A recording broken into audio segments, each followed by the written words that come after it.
Hari ini Pak Su nak kongsi sikit tentang personality introvert ya, introvert. Ada lima ciri utama orang-orang yang introvert ya.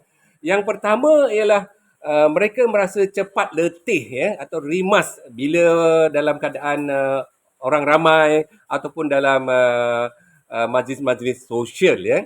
Yang kedua, mereka susah nak memulakan komunikasi walaupun mereka ada banyak idea ya yang nak disampaikan ya. Yang ketiga, terlalu banyak fikir ya, overthinking ya, sehingga menyebabkan lambat untuk membuat sesuatu keputusan ya.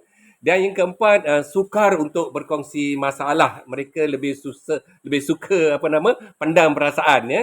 Dan yang kelima, nampak pasif ya bila berada dalam aktiviti-aktiviti kumpulan ya. Walau bagaimanapun ada lima juga ciri yang positif ya pada orang yang introvert ni ya. Yang pertama ialah mereka ni adalah pemikir yang mendalam ya, berfikir secara mendalam ya. Dan sebab itulah kadang-kadang mereka dapat memberikan idea-idea yang matang ya. Yang kedua, seorang pendengar yang baik. Orang yang introvert ni dia pendengar yang baik, good listener ya. Dia mudah untuk memahami perasaan orang lain ya. Yang ketiga, daya fokus yang tinggi ya. Ini sesuai untuk kerja-kerja yang bersifat analisis ataupun kreativiti ya.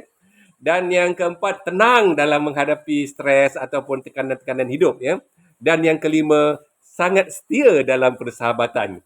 Jadi Pak Su salah ke kalau saya introvert? Tidak ya. Anda kalau introvert pun, kalau anda memaksimalkan ciri-ciri yang positif tadi, anda adalah orang yang hebat ya.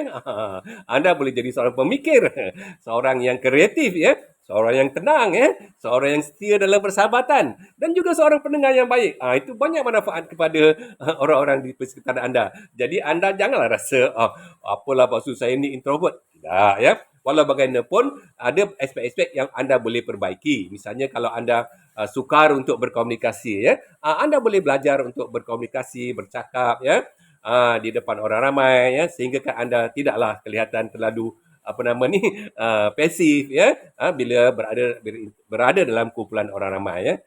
Jumpa lagi. Terima kasih.